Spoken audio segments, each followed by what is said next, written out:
అమరావతిని వీడి ఇంత హుటాకిన పయనమిచటికో నేను ఎరగవచ్చునా? ఏమని చెప్పుదును నారద మహర్షి, ఒక పరి అటు చూడు.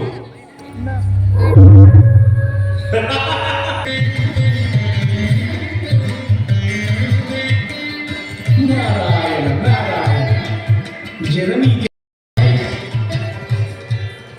శ్రీమదఖిలాండకోటి బ్రహ్మాండ నాయకుని చరణారవిందముల ప్రోక్షణమునర్చి పాద పూజలం గావించి పితృపాద సేవతో పునీతుండవైనట్టి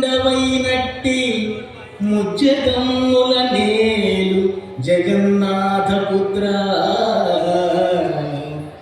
జగత్ సృష్టికర్త పంకజాసన పనగ శయన సుత వాణి వల్లభ చతురానన విధి విధాత విరించి ప్రణమామ్యహం.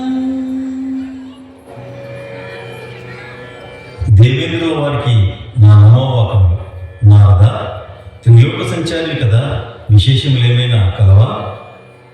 లేకేమి స్వామి, కలియుగ మానవులు పాపభూయిష్ఠులై పాప పంకిలములో పడి కొట్టుమిట్టాడుచున్నారు.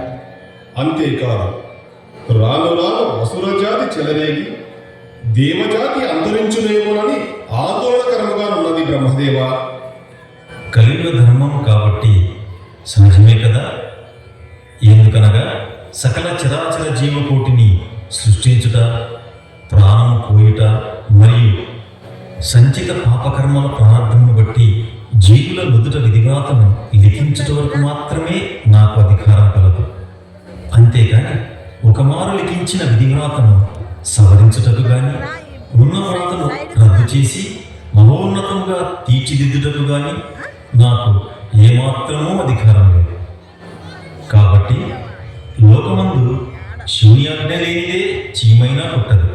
కావున మనము పరమేశ్వరుల వారి కడకేకి వారితో యోచించిన తప్పక పరిష్కార మార్గం లభించగలదు. అటువని బ్రహ్మదేవా.